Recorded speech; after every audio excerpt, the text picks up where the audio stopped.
Ang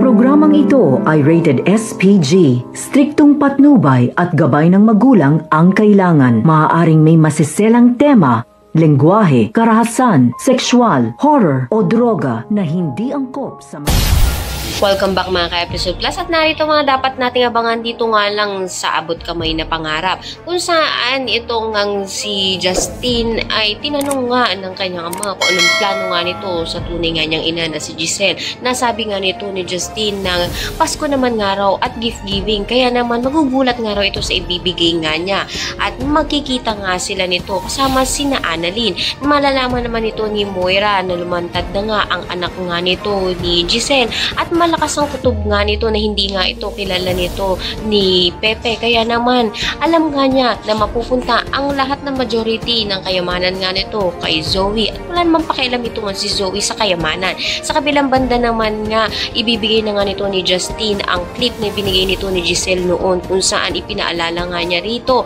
na nagpakilala nga dati ito sa kanya bilang Tita Giselle. Mahihirapan nga ito nga si Giselle upang makuha nga muli ang loob nga ng kanyang anak dahil na nga rin sa sama na nararamdaman nga nito sa kanya. Kaya naman pakatutukan pa natin ang mga susunod na kabanata. Maraming salamat sa inyo.